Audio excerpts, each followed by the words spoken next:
จะเป็นฟองสวัสดีค่ะ สวัสดีค่ะ สวัสดีค่ะ วันนี้พี่จะมารีวิวเลยนะคะไข่เอ๊ะค่ะมันก็จะเป็นอะไร ไม่เห็นค่ะยืนชูขึ้นข้างบนนี้นิดนึงโอเคไข่เอ๊ะของน้องก็มีเหมือนกันนะคะไข่เอ๊ะนี่ เดี๋ยวเราลองแกะกันเลยนะคะ ว่าน้องดาวว่าน้องจะได้เจออะไร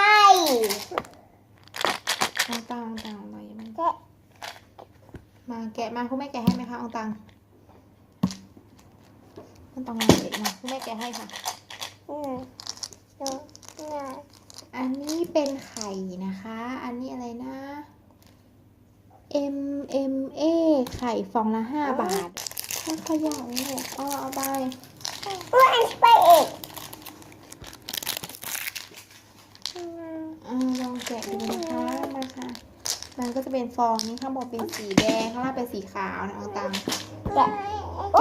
อันนี้นะคะมันก็จะเป็นข้างบนนี่เป็นเหมือนจุกนมแล้วข้างล่างมันก็จะมีเหมือนเป็น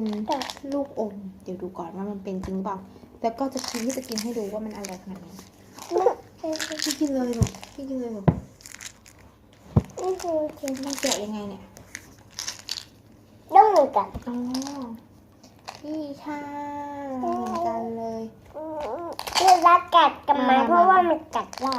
นี่นะคะน้องไม่กินข้างบนเนาะน้องจะกินแต่ข้างล่างมันเป็นแบบนี้เดี๋ยวขอดูแป๊บนึงขอให้เพื่อนๆดูแป๊บนึงมันเป็นช็อกโกแลตนะไม่ใช่ช็อกโกแลตมันเป็นลูกอมนะลูกอมข้างในมันเป็นเม็ดหนูชอบกินอันนี้ หนูชอบกินพี่คงต้องกิน2 อันเลยเอาฝาใครมาคุณแม่เวลาเรากินเสร็จแล้วเราก็ถ้าให้หมดเราก็สามารถปิดฝาได้ใช่ไหมคะพี่ลองปิดฝาให้เพื่อนๆดูหน่อยเอาปล่อยก่อนปิดฝาถ้าอันนี้สมมติหนูกินไม่หมดหนูต้องปิดฝายังไงเอาฝาใครมาปิดค่ะเอาฝาพี่ค่ะเอาฝาใครมาปิดเลยค่ะเอาใครมาปิดเลยลองทำให้เพื่อนๆดูหน่อยว่าถ้ากินไม่หมดหนูทำยังไงหนูก็ปิดอย่างนี้นะคะสามารถปิดได้นี่องตังก็เอามาโชว์ให้ดูตอนนี้กำลังกินกันอย่างอร่อยเลยสิคะหนูกินดีร้านพี่องตองยืด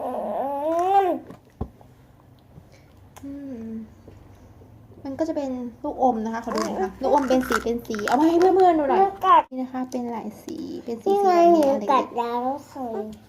แล้วพี่องตองก็กัดแล้วนะคะนี่เพื่อนไม่เห็นค่ะนี่พี่องตองกัดไปแล้วสากที่มันเป็นแบบนี้พี่องตองก็ทำให้มันเป็นแบบนี้เลยกัดไปแล้วเหนียวกินทีละอันนะคะนี่ก็จะเป็นลูกอมหวานๆใช่ไหมคะพี่อร่อยไหมคะแต่ว่าอร่อยไหมคะไอ้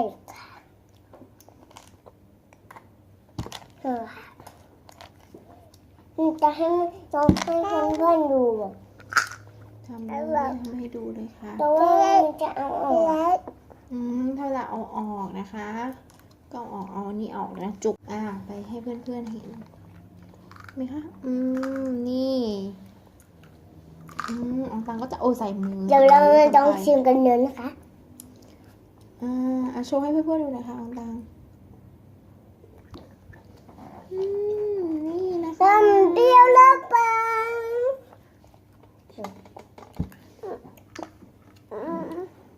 เปรี้ยวมันเปรี้ยวแม่ค่ะเปรี้ยวอันนี้ลูกอมมันก็จะเปรี้ยวนิดนึงเนาะแต่มันก็กินได้อยู่ใช่ไหมคะก็อร่อยไหมคะอร่อยอยู่แต่ว่ามันเปรี้ยวค่ะมองตังระวังตกค่ะ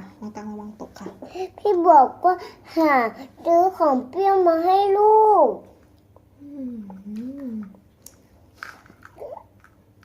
เราชอบมันอร่อยเลยพี่มองตังก็ล้วงออกมาแล้วนะคะซึ่ง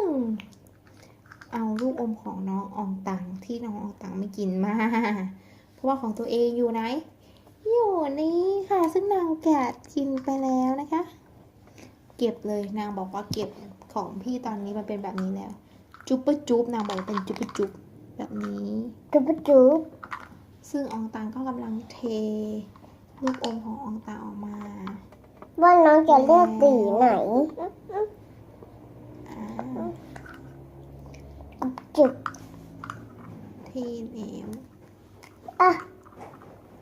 มึงกัดกัด กัดแล้วนะคะ ถ้าเวลากินไม่หมดก็สามารถปิดแบบนี้ปิดฝาแป๊บนึง เอาอันไหน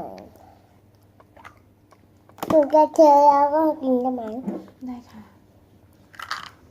ตอนนี้สองอองกำลังเทกัน จะสงสัยว่าเทกันแบบไหนก็คือเทกันแบบนี้นี่เอง หนูเก็บ เทบนโต๊ะ เพราะว่าข้างในมันจะเป็นรสอะไรก็ไม่รู้ค่ะ เอาไว้อย่างเดียวแล้วก็พอค่ะ แล้วก็พอโอเค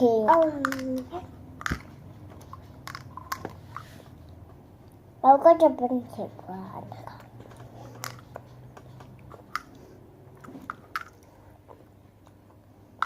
อันนี้ก็เป็นสีฟ้าค่ะให้แม่ปิดฝาให้เลยแล้วก็จะเป็นแบบนี้ค่ะ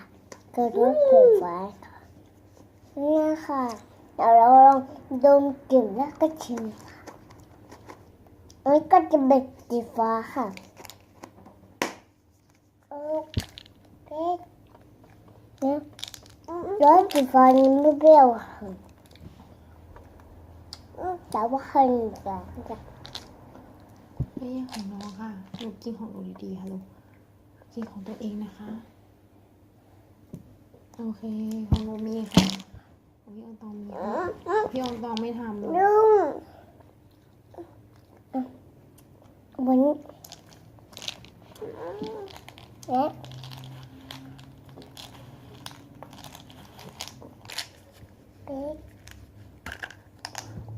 มันใกล้จะเป็นแบบนี้ค่ะ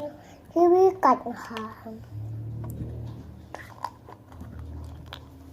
อร่อยไหมคะพี่ ก็ต้องทำแต่ว่าหนูเทได้ไหมแล้วหนูก็จะเลือก ค่ะเราก็ให้เทเราบายบายเพื่อนๆก่อนเราขออนุญาตลาไปกินลูกอมก่อนนะคะลองชิมดูก่อนเนาะเจอกันคลิปหน้านะคะบ๊ายบายนะคะบ๊ายบายพี่อองตองบ๊ายบายเพื่อนก่อนลูกพี่อองตองบ๊ายบายเพื่อน give your kiss บ๊ายบายสวัสดีค่ะ